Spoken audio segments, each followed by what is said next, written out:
মিলাদুন্নবীর বিশেষ কোনো নামাজ আছে কিনা? ভাই, ঈদে মিলাদুন্নবী তো ইসলামে নাই, নামাজ হবে কোত্থেকে? নবী করিম সাল্লাল্লাহু আলাইহি সাল্লামের জন্ম হয়েছে এটা সত্য, কিন্তু এই জন্ম উপলক্ষে কোনো ঈদ বা কোনো উৎসবের নির্দেশ কোরআন বা হাদিস কোথাও আমাদেরকে দেওয়া।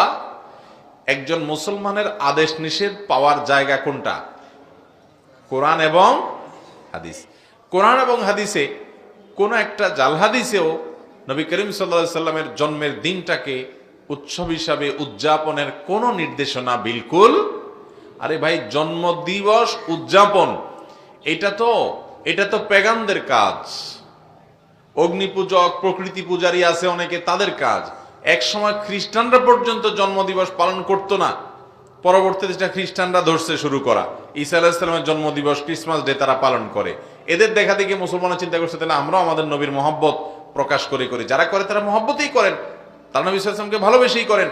অথচ নবী সাল্লাল্লাহু আলাইহি সাল্লাম ইহুদি খ্রিস্টানদের অনুসরণ করতে নিষেধ করেছেন। আমরা সেই কাজই করছি। আমাদের নবীজি নিজের জন্মদিবস বছরে একবার এরকম উৎসব করা, এটা তিনি করেন নাই। না চার খলিফার কেউ করেছেন, না কোনো সাহাবী করেছেন, কোনো জাল হাদিসেও নাই। অতএব ঈদে মিলাদুন্নবী নামে যেটা আমরা উদযাপন করি, এটার অস্তিত্বই ইসলামে নাই। কোরআন হাদিসে এরকম কিছু করতেই বলা হয় না। ইসলাম পূর্ণাঙ্গ দিনের বিধান, যার কারণে এটার আবার আলাদা নামাজ কোত্থেকে আসবে?